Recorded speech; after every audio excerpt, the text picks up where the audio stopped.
My baby bad, but oh, she's so good. Sophisticated, but oh, she's so good. She do her own thing, she don't need much. She's strong but classy, like Hennessy in a teacup. Love to see her walk when I pick her up. Every time she online, I got to hit her up. When I sip with her, man, I stick my pinky up. She's strong but classy, like Hennessy in a teacup. Welcome to Hennessy and a Teacup. And we're your hosts. I'm Erica Monique. And I'm Sandra Nicole. Hey, Will. Hi. Oh, friend. I know. We're hurt. I said I wasn't gonna cry. Come on now, friend. Keep it Wakanda forever. Keep it together. Oh, God. Okay? Damn, we ain't even a couple seconds in. I already done messed up. I said I was not finna do this. Y'all, it is so heartbreaking to hear about the passing. I can't. Chadwick. I can't. That is crazy. Ooh, I can't. I wasn't expecting to see that at all. I am legitimately crying. It's absolutely... Again. Yeah. Again. Yeah. Me and my one friend kept saying he looked too skinny to just be losing weight after a little bit. And we was like, yo, I wonder if he's sick. And I was praying it wasn't true, that he wasn't sick. Yeah. Because no one said nothing. Right. Which is a nod to how loyal his people are. Absolutely. Like, you can actually have and keep some things private in your life. Yeah. Without having to share it with the world. Which is crazy because to be such a huge, huge figure and, like, nobody knew. I'm happy no one knew for him. Yeah. Because he may not have been able to get the opportunities that he received. Mm-hmm. They may have been a little reluctant to cast him in things. Absolutely. Had they known, especially a superhero would cancel. Tell you something. People always seem to have an issue, especially dealing with the way you treat like sick people, quote unquote. Like, I watched that firsthand with my brother, so I just hate seeing them like being treated as anything other than a normal person. Like, you know, and then to find out that he was bullied and being bullied on social media. Let me tell you, if I would have saw those people I'm telling you, me and my homeboy kept saying he looks sick. Mm-hmm. We were never on the why he looked like that, why he looked like, you know, Michael Ealy did that back in the day where he lost a little too much weight and people were like, what's going on with him? And even then I was scared to say that. Right. Because I was like, hopefully he's okay. I don't know. It's very sad. We wanted to obviously acknowledge Chadwick, being as though his passing was very untimely. No one saw it coming. And it was sitting on both our hearts. I cried all last night. Man, look. I am ready to get off once I'm done here, I'm going to watch the Black Panther. Child, my Disney Plus would not load Black Panther last night. I was like, yo, everybody must have got on here. You know it. And it's even more heartbreaking to see the little boys on my timeline just crying like... Their superheroes gone. How often do they get one?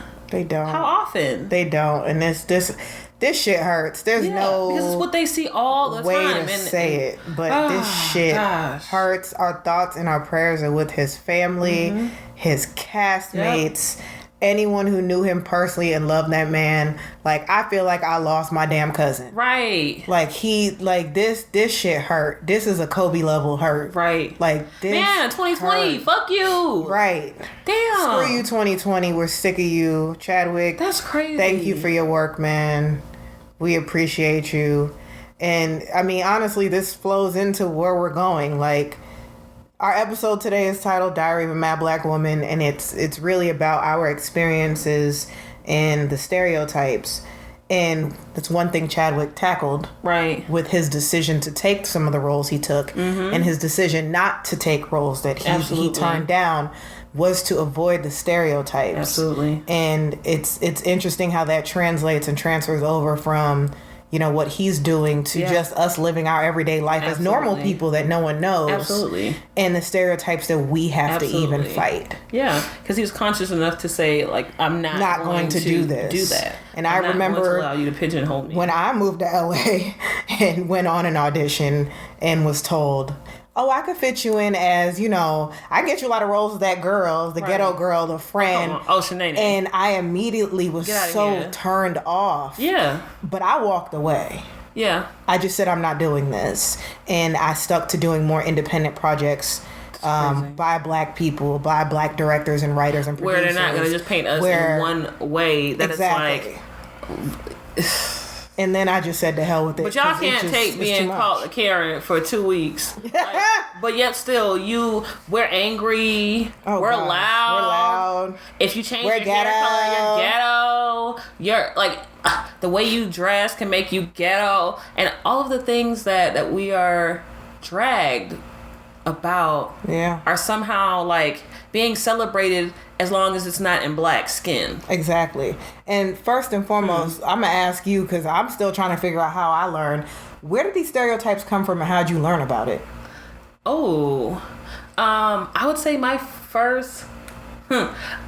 just standard edition racism. Like, I remember growing up and us living in upstate New York, in Buffalo, and our neighbors painted nigger in our driveway. Oi! Yes. In our driveway. Ugh. That was the early 90s, right? Yeah. Oh my God. Yeah. Wow. So I remember always being very aware that I was black. And it's always... It was always an experience, me looking at it through my mom's eyes of seeing how, even as a single black mom, another stereotype, like how she just had to maneuver and fight so hard. That's crazy. It's absolutely insane. That's crazy. And it hasn't changed. No, I was going to say it hasn't, because we're still dealing with it. We're still going through this. It's weird to hear you say that that's your introduction, because my introduction was Flip Mode Squad. Mine was... I was told I was the acceptable Negro because my parents were from the Caribbean. So I got the opposite introduction to what a stereotype was of black people, let alone black women, in such an introduction of, oh, your parents are from the islands. It's okay. Yeah, you can come over anytime you want. Oh, you're different. Yeah, you're different. I remember one of my friend's moms introduced me to her husband and was like, oh, this is the one that told you that her parents were from Jamaica. And I'm like, I didn't understand that that was a marker for them. Yeah. But that's how I was introduced to stereotypes and racism, which then made me start going well, what's wrong with black Americans? Why y'all so happy to see somebody associated with the islands? Especially being first generation American, it's like the comments that you hear and receive with but you're not really black. Yeah, and I remember going through that a lot in school. Like, you're not. Oh, but your mom is not from America. Oh, but your dad's. And then on top of that, then the joke. But they quick to tell you to go back to your country, though. Right. But you're better, and that's the transition I don't understand. At one point in time, we were being praised for not being from here. Right. Although none of us are. Let's be real. Right. But now we flipped it to go back to your country. I'm like, which one do y'all want? Pick a side. Y'all keep changing your mind. Every other week. Every other week. And it's like, how dare you tell somebody to go back where you came from and you're not even from from, thank you. None of us is from here except for Native Americans. Y'all stole that shit. And the Mexicans, because y'all stole their land and called it California. Right. But that's another episode. Girl. That's another episode. But do you specifically remember when you were targeted as a black woman? Ooh, I will say the first experience was with my best friend. I would say we were maybe 13, but we were at the Gardens Mall, girl. And my best friend, white girl, red hair. So that's a nice mall, y'all. Right. Just so you know. And I'm in there with my friend, who's white, right? And we noticed, she was the first one to point it out. The sales lady following us around in the store. Of course. Yeah. Of course. But it's not like, when you get so used to it. Yeah. That it's like it doesn't even faze you. Because you're so used growing to up, I also remember going into the beauty supply stores, black beauty, quote unquote, black beauty supplies, and they watch you too. So you're used to being watched everywhere. Yeah, you were watched standing in line. You're watched everywhere. Like, you think I'm gonna steal your hair clips? Like, chill. And that's one of the things where it starts us at a young age. Yeah, making us very overly hyper aware of our blackness. Of everything. It's like you have a freaking black spidey sense, because on top of that, wherever you go, you're always looking, checking things out. At least that's how I am. Honestly, personally, I feel like I'm always checking to make sure I'm good. And yeah, you're not doing anything that could look sus. Yeah. I was just talking to one of my friends about that, and it's like we were trained that way since we were kids, and I think there's so many things that they take away from you as a child, and I'm not saying that against my parents, but society. Mm-hmm. Like, I remember, and I don't know why it's different for us as black women, but I feel like they sexualize our bodies a lot sooner. Yes. And I can recall, like, one of the first weird things for me was in middle school. Mm-hmm. In the 7th grade, I had a teacher at the time. He was 25. And he's Hispanic and white. And he called myself and another one of my friends who's also black into the classroom to talk to us about our dress code, which, mind you, we weren't in violation of nobody's dress code. Right. We, back then, the style, very TLC-ish. Right. You just doing your little thing, little Leah, little razzle-dazzle on them. We were wearing, actually, she had the same outfit. We both were wearing, like, very similar outfits because we hung out all the time. We had on overalls. Girl, like, we used to love the twin back then, back in the day. Did. Twinning was in. So one side of the overalls was hanging down, and the Gap had those, like, you can get like 3 bodysuits for like $15, and they were like crew cut neck, so it wasn't anything too crazy. Gap was the original Forever 21, y'all. Right, pretty much. So back in the day, anyway. Right. So we both had these shirts on, and we were more developed than some of the other girls. Oh, she had them tig-o bitties. Hey, now. So he decided, my parents, if they hear this, are going to freaking cringe because they don't know this. But he had a conversation with just the two of us. It was just the two of us alone in his portable with him. And it didn't feel weird. Why would you not I don't know, but he basically just told us, like, look, I don't know if you two have realized it, but you're basically blossoming into beautiful young ladies in such a way that I think you just need to watch how you're dressing because you're distracting the boys in the class. And, I just want to make sure you're aware of some of what you're wearing and blah, blah, blah. And we're like, so, but what happened to you telling Steph? Because Steph is a white girl with some tig-o bitties who is bigger than both of us. And he didn't say anything. And he ain't talk to her. And then on top of that, like, why are you not pulling the young men to the side and telling them not to Google and Google about not drooling over, like, and being a perv? Like, maybe if we stop putting the responsibility on the woman. Right, and making it okay to just be walking around here with your little pink thing sticking out and being a daggone perv. You like Donald Trump. But again, you chose to tell the black girls. You didn't tell the white girl. And we also had a Spanish girl who had tig-o bitties that he did not tell. And they were also his students. So it's like, you guys pick this thing, the stereotype that you want to put out that black women are whores. Right. And they do this and they do that and they wear things on purpose. You sexualize everything. I was a 7th grader. Right. Me wearing a bodysuit in the 7th grade. Okay, I had a full C cup in the 7th grade. But, like, why is that my problem? Right. Like, my body did what it wanted to do. Right. Like, yes, I was still growing at that point, but that's what I had already grown to. So why you messing with me? Right. Like, what and then do for you, like, to you too? Oh God, what was confused. Feelings you grew up with after that? Like, I was really confused because I was like, why is he telling me this? Like, you think I'm gonna go be a stripper or something? Like, it didn't feel creepy. It didn't, because again, I was 12, 13. Like, I didn't know any better. I just didn't. No, I'm not gonna do him like that. That's just not right. I'm not gonna do him like that. I do think he should have had a conversation with my parents because it didn't feel weird. Like, I can honest to God tell you, because me and my friend, her name's Nicole. Nicole and I discussed it afterwards, and neither of us felt weird. He was very far away from us. He only looked us in the eyes. Like, it was never anything. It didn't feel weird. The reason why I say is because, it was just inappropriate looking back on it, because you should have got our parents. But on top of that, you've also been paying attention to your students and what the boys are doing and what they're looking at.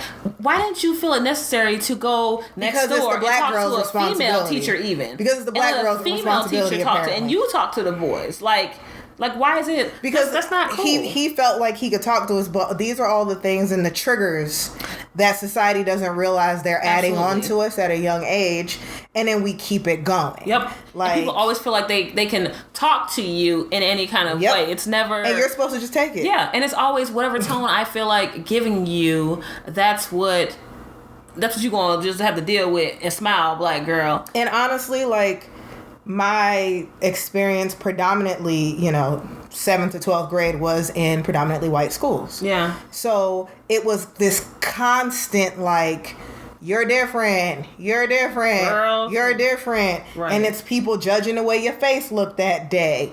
It's people getting mad about your outfit. Why'd you have to say what you said the way you said it? I'm sorry that the cadence in my voice disrupts you. Mm-hmm. Like, I just have a soul. Yeah. When I speak. Right. It does not mean I'm angry. It simply means that there's a soul in this vessel. Right. That's it. Right. If you don't, your voice doesn't move around, it's like Botox. I can't help you. Right. You go fix it. Right. Stop getting the Botox. Stop being bland, and maybe your face will change up a little bit. Like, my face saying what you think it says and what's coming out of my mouth can be two completely different things. How did that transform and like continue into adulthood, or did it not? Oh no, it's here. It's here. I'm always serving face. I am animated, if you guys can't tell. Like, I know you haven't seen me yet, like, on video, but, like, I'm animated. That's the kind of person I am. That's how I speak in general. This one does it to me all the time. She's like, you okay? And I'm like, girl, I'm fine. I'm just animated all the time. Like, and that animation may translate to you as angry, sad, confused, She frustrated. said you gonna get all these memes. I'm just... You like all the little emojis in your phone. like, honestly. But the funny thing is, when people usually think something's wrong with me, there's nothing wrong with me. I'm just in my... I'm just existing. Have that resting face. Yeah. Like, I go into energy save mode. Girl, I just be chilling. Like, I'm not always upset, but what it has done to me over the years into adulthood with the different experiences, it's like you get this one experience when you go to a predominantly white school, and then when I went to my HBCU, everything is queen this, queen that. Hold your head up, queen. You good? Like, how can you need something? How can I help you out? Come on, like now, it's a different feeling you get when you're around your own. Mm-hmm. Not saying that there weren't some stereotypes that came along with that too, because then it was, you talk white. Come on, man. Y'all sitting here talking about black women are angry. You want to sit here and tell me I need to watch my body at a young age. You want to sit here and tell me my face is making gestures and suggestions of what you think is going on in my head. Right. You want to sit here now and you want to tell me I talk white. So that's you wonder why some black women are walking around angry. We carry a lot of shit. Right. There's a lot. Girl, how that baggage feel, child? That baggage is fucking heavy and I'm sick of it. Right. And I want the monkey off my back. Like, I want society to understand, like, this is bigger than, it's fun because you got the girls on the reality, Nene and them acting up on reality TV. You got the other housewives. You got the basketball wives. Like, you think it's funny because it's being presented to you in such a way that it's supposed to be funny. But it's not. It really isn't. It really isn't, because the minute I shake my head at you up here with the whole attitude like I done bit you, I ain't even bite you. Yeah, I only bite the people I really like. So, but for me, and that's why, I really, in order to combat that and to find my safe space, I have created my own little safe zone that I like to live in, girl, and at work. That's called my Michelle Obama child. Hey, girl, I be getting my little Michelle Obama on, child, just kissing babies and shaking hands. I absolutely love it because I don't appreciate having to deal with the angry black woman stereotype. Mm-hmm. I also do not want to ever because I remember one time I found myself in a position where it's like I'm being so chill that you motherfuckers think you could try me. Nah, we don't want that either. Yeah. So for me, it's like I'm practicing and learning, and every day is a challenge. Balance, girl. Yeah. Child, the balance is real, but it's getting better and better the more I just do it consistently. I get to really... I've had coworkers just straight up come for me in a meeting you're not my boss.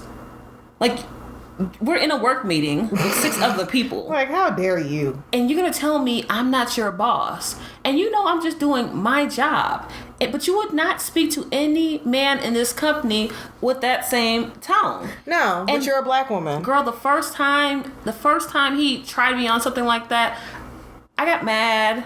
I waited to calm down, put him to the side outside, and had an adult conversation with him where he admitted that he was being a whole eggplant, and and it wasn't Friday. Not the fun kind. Not the fun kind, child, at all. And he's just under a lot of pressure and stress. Okay.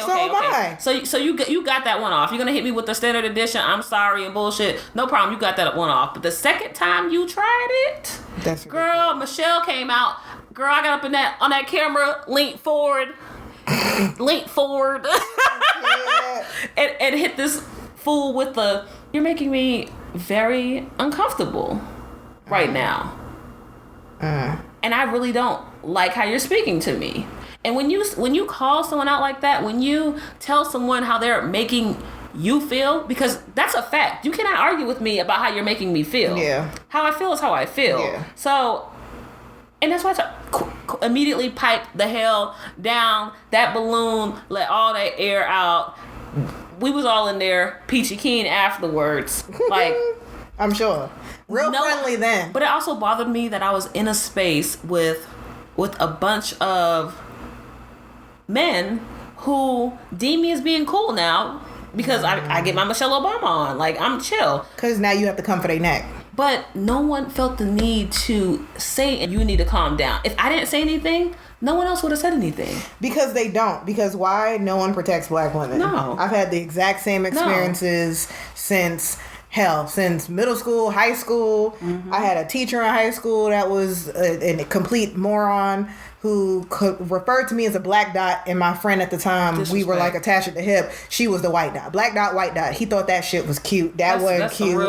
I can remember even, I did technical theater in high school. Mm-hmm. So I remember I was the master carpenter on one of the projects, on one of our shows, and literally the union guys came in because it was for Peter Pan, and they were like, who's in charge? And they thought my second was in charge because he's a guy. Of course. Immediately, like, I got so much crap from them, and the only reason I ever earned their respect is because they were like ringleader. I forgot his name now.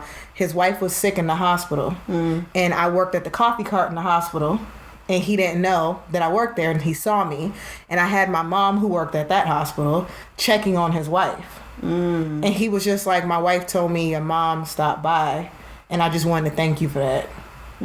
So after he realized I did something nice for him, right, is when he decided to tell his boys to back the hell up off me. Wow. And it's like, I've noticed now something I was doing for a long time, and I stopped doing it about 3 years ago, right, where I was sending my representative in for jobs. Girl. So I had Nicole versus Sandra going to work, and I've now we all learned a balance between the two. Right. So I balanced myself accordingly and created this Sandra Nicole that works very well together.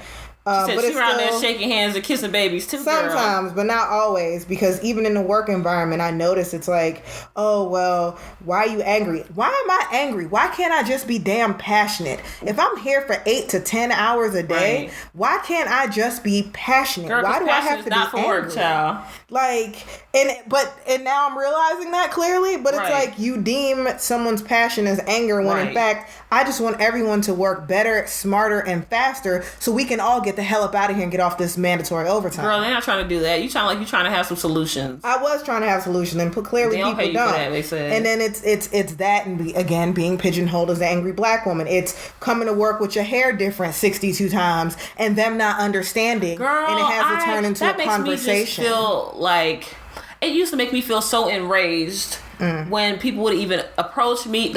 I had people put their hands in my hair. You know how?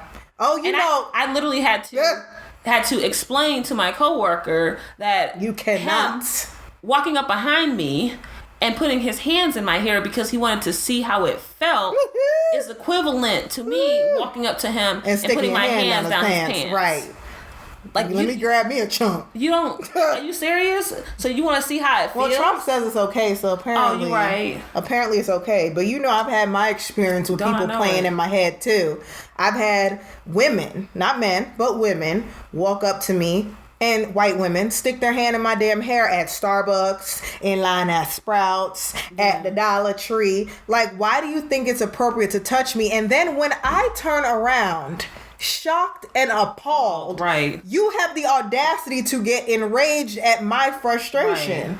You touched me. Thanks. Like, why are you picking up your shit to leave the line like I accosted you? Right. Now, how have you developed and change like being your reaction to those type of things? Because it's like we know regardless being black, like at least in my body, I haven't for the reactions of people touching me out in public. Except for to the degree that I thankfully was trained in Muay Thai, which I think makes you calmer when you do an actual like mixed martial art of any sort, whether it's karate, taekwondo, Muay Thai. For me, I feel like, hey Asa, I feel like it makes you more calm. So you felt like so it didn't make me want to punch somebody. Okay. Like I know back in the day before I ever did Muay Thai, I probably would have turned around and knocked her ass out clean. My mom I would have probably knocked 2 piece. Yeah, I probably would have knocked them all out because at the same time it's like I'm in a store by myself. Right. Okay? I don't have a boyfriend, so I damn sure ain't expecting nobody to walk up on me and just start touching me. Mm-hmm. You know what I mean? And my friends know better on top of that. So it's like, why would I not turn around and feel threatened automatically that you're touching me? So thankfully for that lady, I didn't bust her ass up. Right. But like, it's not even my natural reaction anymore to want to just slap you. I turn around and look first to see who the hell's doing it, which could be dangerous for me, truth be told. Because now y'all walk around stabbing and shooting people just at random. Like, it's actually more dangerous for me not to react. And that's another thing you guys don't seem to think about and remember. And it's like you never know too, because depending on that reaction, depending on the day, depending on the other person, like we're not even just thinking for just ourselves and our own safety. We're also thinking and planning the fact that the other person might take my anger from you doing some stupid shit to me, aka invading my personal space, and pull out a fucking gun. Like, or stab you. Or because they might wait till you go into the parking lot and then try to shoot you because you reacted to them in a way that they didn't understand. And it's like, no, you can't do that. Like, you can't. Like, it's not right. I mean, I've been called a nigger to my face by white men. Ooh, girl, that is one was a D-list celebrity. And that is the most, that makes you so down. I just left. Like, I was at a bar with my friends. I actually threw a surprise midday bachelorette party for one of my coworkers at the time that I was friends with. Just so she could, like, do something. Because they weren't doing anything big. And we just threw this makeshift party based on what I said.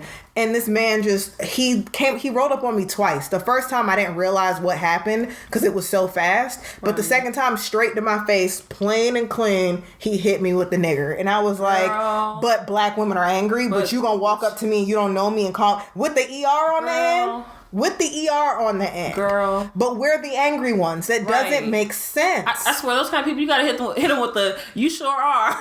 Well, you know what was... Like, for real. Like, because that is... What was even more upsetting... I never get so mad that I just, like, walk up to a white person or a Spanish person. Go after yourself, colonizer. Or an Indian person and just... Or hit them with some racial... Like you get so mad that you become a racist? Thank you. You just say racist stuff out your mouth? And that's why I'm like, but again, society wants to peg us as the angry ones. And it's like, in that moment, I was really disappointed, actually, because the group of girls I was with the exception of one, were white. Yeah. And one wasn't white. I'm sorry. She's Palestinian. One's Palestinian. So 4 girls. 1 Jewish, 1 white, 1 Mexican, and 1 Palestinian. The Palestinian girl told me I was overreacting. The white girl who we were celebrating was too drunk and told me it's fine, and she was trying to, I'll throw it out there now, she was trying to get drugs from him. D-list celebrity. Wow. He was in a couple of Adam Sandler movies. Yeah. And then the Jewish girl was like, well, just calm down, it's okay. My Mexican homegirl was like, what do you need from me right now? What do you need me to do for you right now in this moment? I don't know what to do. Yeah. And how did that make you feel? It felt good that she had my back because the other ones didn't. Yeah. The other ones, I literally, I stopped talking to the rest of them. Like, and then they were like, well, why are you mad at us? And I'm like, because you had the audacity to tell me that I needed to calm down when he accosted and assaulted me verbally. Like, what the hell? With you. And I don't, exactly. Like, who has, I'm not spending any of my energy or time with people the that Palestinian I can't feel safe with. And that goes for friends and family. I'm sorry. I keep saying she's Palestinian. She's Iranian. She's Iranian. She had the audacity to constantly tell me that, like, we got into a big argument outside of work the next day because she wrote me and was like, hey, when you get to work, can you come outside and talk to me? So I said, okay. So I texted her and was like, I'm pulling up. She said, I'm coming outside to meet you. She came outside to meet me. we get into an argument because she's like, I just don't understand why you felt to need to just walk out of the bar the other night. So like, why couldn't you just stay? I said, so I didn't go to jail? Right. Because I said, y'all don't understand. The N-word is straight fighting words. Yes. Especially when it's a complete stranger. We're in a bar. You're a man at that. And you're going to get up in my face. And you want to get up in my face? Because he rolled up on me when I went to the jukebox and like yelled something in my ear, but I didn't hear it because it was so close and he was drunk. So then you come to my table to verbally assault me, and I am supposed to sit. You out? Like what kind of? I was one of the only black people in the bar, and his black homeboy that was with him, which actually is not his homeboy. He knows him from the bar. He's another local who's black. He knows him from the bar, and he came up and was like, "It's fine. I got him. The bartender comped my drinks for the night because I went over to pay my tab, and she was like, "Honey, I got it. Don't worry about it. Just go." She's like, "Just go," because she felt horrible. She felt she said, I'll make sure we get him out of here shortly. She felt horrible. Now, had I known his ass had drugs on him, I would have called TMZ and told them to come get his ass. Right. But whatever. That's so disgusting. So but again, it's like you guys put us into these situations where we have to react a certain way, and then when we do, you pigeonhole us as being angry. And like, I can remember even dating 2 white guys. Mm-hmm. And like the stuff they told me, it's like, why do you feel the need to put this on me? One told me he don't do weaves and wigs. And I'm like, that sounds like a personal problem because I like to change my look. Right. And the other all one, these faces. Let me tell you something, child. Right. I'm gonna make you feel like you got all kinds of girlfriends. All kinds of girlfriends. Like, might be blue, purple. What Meg you don't know what you make it feel like you're cheating. Let me tell you something. Like, but you know, why did you feel like you needed to tell me that? Do you go in and tell white girls you don't like? They track whatever the hell it is. The little infusion. The infusions. You gonna tell them? Did you tell them that? And I had another one who made it very abundantly clear, going back to my first point, of like, I was the acceptable Negro for him because I was Jamaican. That was acceptable for him to the point where he wanted me to be his girlfriend within like 2 weeks. And then got mad when I said no. And then turned around and told me how I would never find anyone as good as him that was a black guy. And that all the black guys out there in my age bracket, at the time I was 27, 28, that they all got baby mamas and been to jail and they don't have a degree and you ain't gonna find nobody that matches up with you like I do. Like, why do you feel the need to put that on me? And I'm glad I didn't date him, and he's a damn lobbyist. So try it. Run for office and see if I don't release them text messages. But like, I don't care. Sure did. Run for office. But don't push me. Run for office so I can release your text messages. Try me. Run it. But like, to hear that out of him, I was like, I'm glad I said no to being your damn girlfriend. Look how the minute you triggered, look what comes out. Like, that's so ugly. He's disgusting. From Alabama, so like I knew he was from the South. But you from the South dating black girls, right? And you just gonna hit me with the and that's what you hit me with. That's what I'm like, and then you wonder why, because I'm not dismissing the angry black woman stereotype. I'm not dismissing it to a degree. Okay. Because you know why? Sometimes I am an angry fucking black woman. Yeah. But it's because you do shit to make me angry. It's the truth. Right. Like, all of that, could you imagine if I'm not saying white women don't walk around with stuff. I'm not saying Hispanic women don't walk around with stuff. You carry a lot. But what I'm saying is I carry so freaking much, and not just for myself. It's for family. It's for black men. We protect everyone. Yeah. Because I have protected white people, Hispanic people, other black people, Indian people. I have protected my friends of other races when I've heard some foolishness said. Right. I have spoken up for them when it has not happened the other way around. Right. And it's like, you guys want to constantly talk about us and berate us and put us into this box of just constantly being angry. And it's like, no, I'm passionate as hell because I don't want to see anyone treated the way my people have been treated for 400 plus freaking years. Right. So no, I'm not going to listen to you talk shit about people from Afghanistan or other Muslims. I'm not going to let you talk shit about them. I'm not going to let you talk shit about Jewish people. I'm not going to let you talk shit about my white homegirl because she didn't grow up with fucking money and you want to call her trash. I'm not going to let you do that. Right. I'm going to be the person that speaks up, but they don't speak up for me. Mm-hmm. So and that's how am I supposed to feel? By protecting your space. And I'm starting really to. Like that focusing on your energy and the energy that you allow around you, because that matters like a lot A lot. There's so many people that I don't even talk to anymore, or even I just cut them off. Because of that same reason. Like, I know I'm loyal. So, anybody who is going to benefit from all of this goodness, okay, will definitely have to match my energy in that way. Yeah. 100%. Because I don't want anybody draining me. Like, I am tired of being drained. Down with you scoundrel. Like, I really have no time and energy for anything that drains keep us me. Drained. Yeah. It's designed that way. Drained and stressed out with high blood pressure and bad health and all of that stuff is like so destructive to your life. Like, you cannot, girl. Oof. And honestly, like, I think people, what they forget the most is we listen to y'all. Yeah. We hear y'all out, and like, the most sincere form of respect is just listening to what someone else has to say. Right. And it would be nice if we can change this conversation around and you guys actually ask us what's going on in our heads.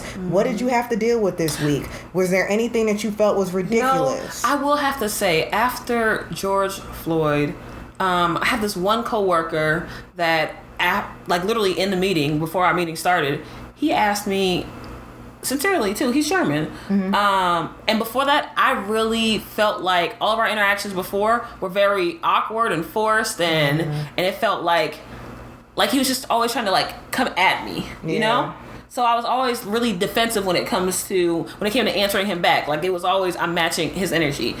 And that's where I messed up, I will say. Because now, knowing in hindsight what I know now, he was the only person at work that asked me, how am I dealing with all of it? How am I holding up? How do I feel walking around? He told me he said he was sorry. Wow. Yeah, he said he was sorry that I had to live like that and feel like, and if I ever just need to talk, that you're there. He's there for. I will say, I am very impressed with my non-black friends on Facebook. I only had to call out 2 and unfollow 1 so far. I will say I'm very impressed because not only are they posting, but they are actively learning and engaging in conversations, because I see the comments. They're writing on other friends' pages because we are in the same friend groups. And I see what they're saying, and they're definitely thinking. They're thinking differently, and that makes me happy to see. It makes me proud to see it. And I know that's a different kind of conversation because we're talking about systemic racism and whatnot. But honestly, the angry black woman stereotype is a part of that. Yeah. It is. And it's like, once we start to realize all of these things, hopefully we can peel them back together as a society. Absolutely. To get us to a point where we don't have to feel this way. Because honest to God, I am tired. And your black friends are tired. And we also have to do things for ourselves to make ourselves more comfortable and just let it go.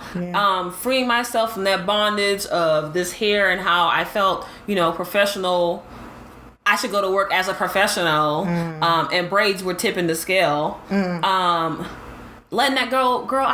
I've had blue, green, purple, any kind of color I want. I'm there for it. And at first, it was so hard. I was so nervous that first day I went to work. Because I was like, man, if I get pulled into HR over some hair, child, I'm going to be Could you imagine? pissed. Yeah. But what really gave me courage to even approach it, because before that was like a dead topic to me. Dead. Completely dead.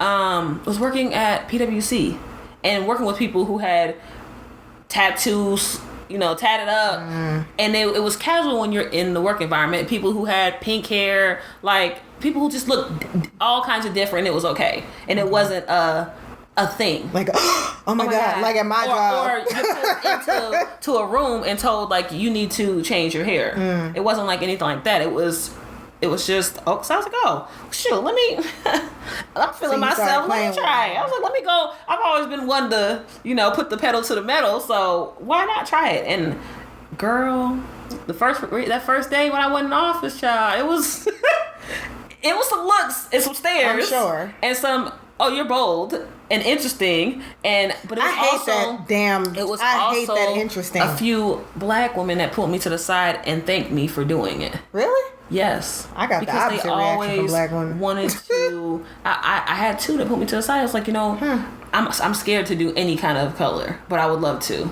And I think because of the stigma at work. Because of the stigma at work. Yeah. They just were afraid of that. Well, we don't even know if that's really a thing. That's a thing. Because it is a thing. That's how it was created in the first place. Right. It is a thing. I'm talking about at that job in particular. Because in me doing that, you know how many times I walk past my CEO or head of HR? Like, they didn't care about that. But at that job, they didn't care. And that's the thing. Once that becomes the standard and it's normal, because I'm going to tell you now, I had the opposite reaction with black women, and mine wasn't even color. Right. I had one job where the general counsel told me that it was unprofessional that I came back from the Bahamas still having my 2-strand twist in my head. Yeah. She told me that was unprofessional, of which I went to my boss, who was a white man, and he defended me and told her to basically stay out my damn business. Right. I had another black woman at another job. I blew when I was after I had started transitioning natural hair already, but I hadn't worn my natural hair, and I was just annoyed one day with my hair because it wasn't curling up the right way. Right. And I was like, man, I'm just gonna do a blowout and go to work with a blowout, and it was a big wild blowout, but it's my hair and it was fine. So she had a problem with it. She told me it was messy and it wasn't neatly kept, and that I needed to put my hair up into a ponytail and put it away. And it's like, we do it to ourselves also. Mm-hmm. But all of these things basically equate out to you guys creating the stereotype that you say you so much don't like. If you stop nitpicking at us and allow us to just live and be ourselves, we can get past it, because my stereotype, I don't fit. Yeah. People think I'm angry and I'm loud. My ex said I'm the meanest nice person he knows. Mm-hmm. He's like, you will be mean if somebody pisses you off, but you are the nicest person because you will give somebody your last if that's what they need. Most people are not walking around like just pure. I mean, with the exception of y'all president, most people are not walking around just being assholes and angry all day. Like, do you know how that weight feels on your shoulder? Like, think about the day when you're your maddest and how tight your body feels and how trash. Don't nobody walk around like that. Who has time for that? You think I have time on my day to walk around mad at who all day? No. Are you serious? No, I don't have the brain space. First of all, this face ain't getting them frown lines. You tried it. That's too much. Yeah, it's at the end of the day, where we're at with this, we both have realized, what this does to us mentally. We want everyone, like you said, protect your space. Yeah, stop figure out your ways, trying to avoid stereotypes. Like, it's okay to just be you, child. If you want to rock your blue hair too, do it with me. Right. I'm about to do it for the first time. I've never had blue hair. I'm about to do it soon. So y'all will see that. But like, I want to challenge people to two things this week. For the black women out there listening, I really want you to figure out what stereotype you've been pigeonholed into. Mm-hmm. And look at it and examine it and figure out if that really is something that you should be carrying. Mm-hmm. And if you're not, I suggest breaking it. Throw it away, child. Throw it away. Break it by having conversations with these people who have placed that label on you. Mm-hmm. I say go for it. And for my non-black women listening, I want you to go ask a black woman, how do you feel? Like, how does society typically treat you? And how does it make you feel? Do you feel like you've been labeled as an angry black woman or, a salacious one? Whatever it is, like, ask questions to find out what a black woman is going through on a daily basis to why it's leading her to maybe she is frustrated. Right. Maybe she is frustrated and angry at the moment, but why? Why don't you ask? Mm-hmm. Because we always ask. Because what we don't want to do is put that out on someone else. And when we're tired of just in general and fed up with being labeled as angry for no damn reason. And no one. I'm tired, child. I am. I'm tired, and there's too much going on in the world, girl. And we don't need this. We don't. So that's our ask of you this week.